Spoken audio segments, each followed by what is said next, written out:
All right. Hello, this is Miss Shirley with your friendly neighborhood English teacher. This will be a lesson over the Unit 3 Fake News project, the final for first semester. Okay, so I'm going to be utilizing two materials today. The first is just going to be the project overview. In this overview, we're going to see the rationale, directions, expectations, and the rubric. I'm also going to look at an example from a few years ago from students that had created it. All right. Um, all in all, we've looked at fake news for Unit 3. We've studied rhetoric, how companies or people, influencers, try to influence you to buy, support, make decisions. We've also looked at cognitive biases, how our brain tries to trick us into making decisions quickly or easily on information we think we know, we believe we know, we agree with, and we don't want to be seen as dumb or different. And so, rhetoric and those cognitive biases really play a role in how we view social media and the way we use the social media platforms. So please select one social media platform, probably one that you are a part of, because you're going to be utilizing that platform and kind of doing some research on it. If you are interested in something that isn't on this list, send me an email today or wait for me to be back in the classroom. For this expectation, for this final, will be with 3 crap tested sources. If you get on and you see in your directions that you are only asked for 2 crap tested sources, apply that. So make sure you are looking at your directions as well and not just what's here in the video.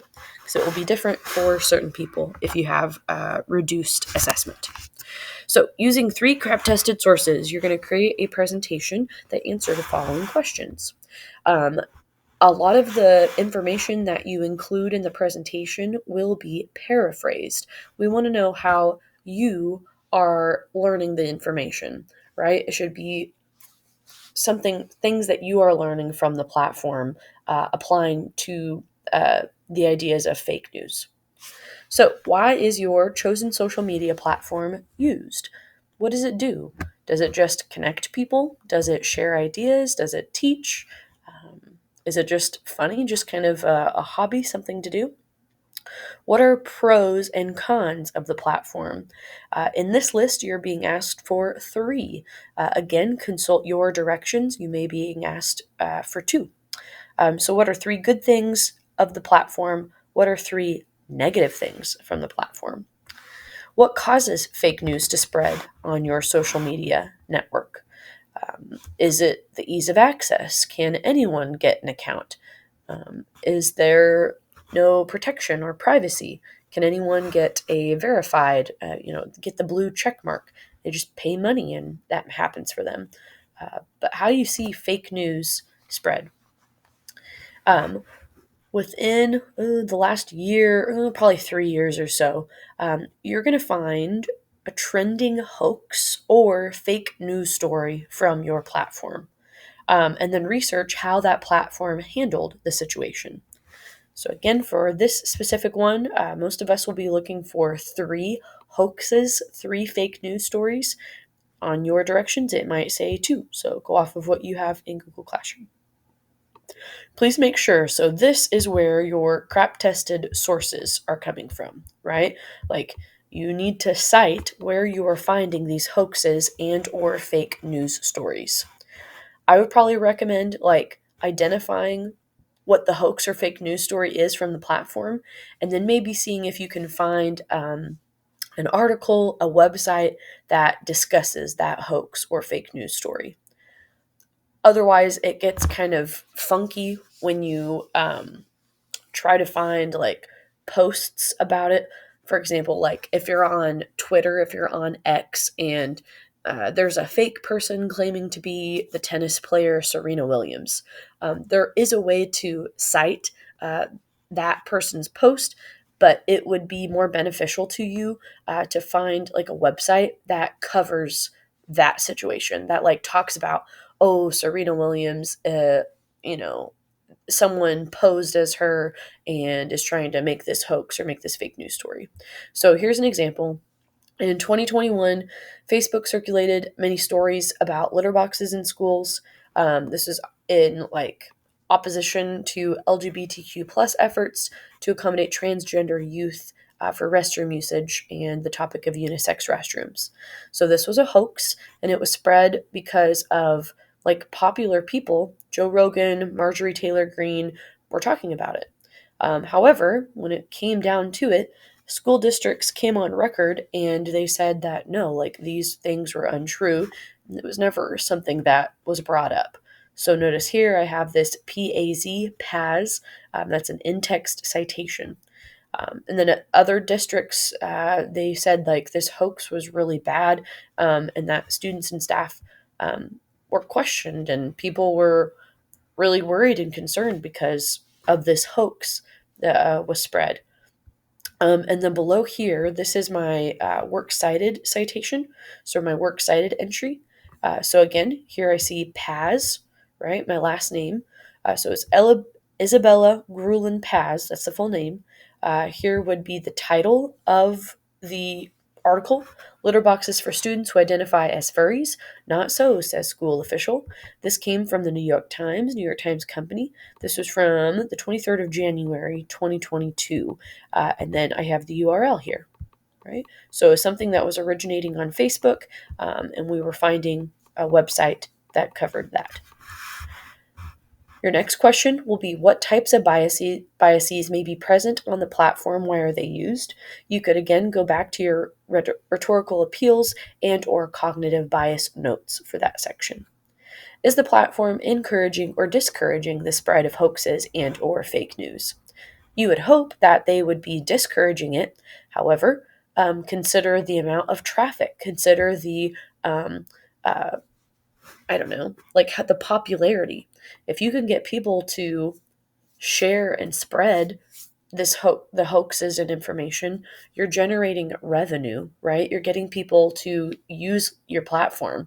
So, Facebook might say, yeah, we discourage the use of fake news, but are they actually legitimately discouraging it? Are they really being helpful or harmful to allow people to find good news and good information, or do they make it easy for hoaxes and fake news to spread? Here in question number 8, are there any features or tools that are available on your social media platform that could help someone avoid hoaxes or fake news? So for that one, think of what we learned in this unit, the ability to crap test a source. Is that something is that a tool or uh, a feature of your social media platform? Do they allow people to fact check? Is it very easy to search? Is it easy to see comments and see what other people are saying?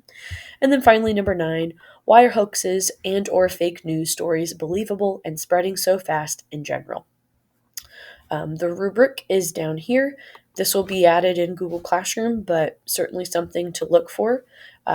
Keep in mind for sources that you are looking at how many you need. Crap tests will be available next week just as paper copies. That would be something that would be submitted along with the presentation. If you do not want to do a crap test, that is all right, but that would knock you down to the approaching category. We're wanting good, relevant evidence that strongly support your points. We want insightful evidence that goes beyond just a summary, right? We want deep insights into the topic that show critical thinking. The overall look, make sure you're choosing a slide presentation that is not just a white background with Arial font. That is super boring, and we want to have a little bit of fun with this. So utilize a Slides Go, utilize a theme in Google Slides. If you like Canva, try that out.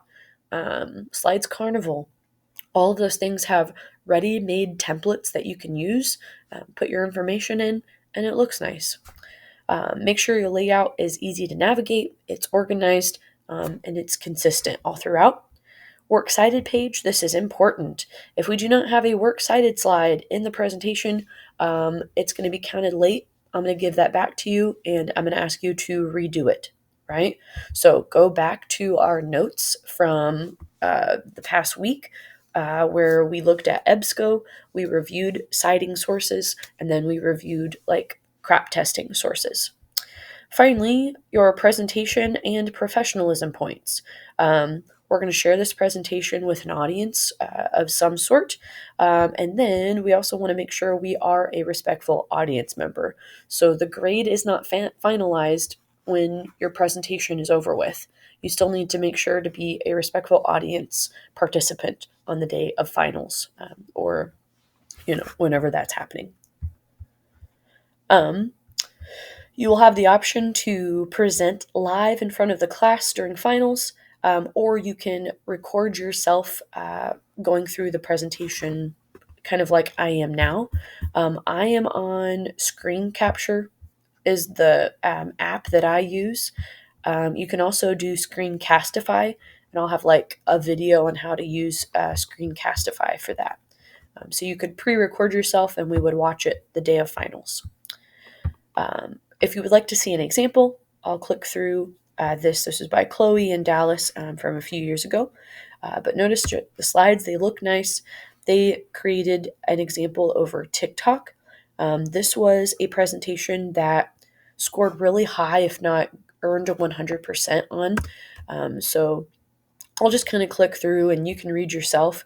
But, they have images, things are organized. We don't have a whole lot of errors.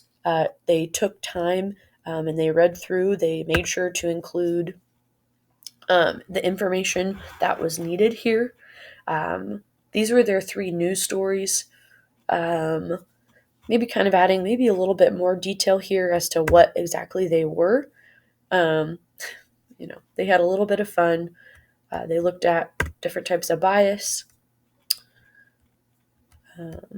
If it is encouraging or discouraging fake news, if it's helpful or harmful, is it possible to steer clear?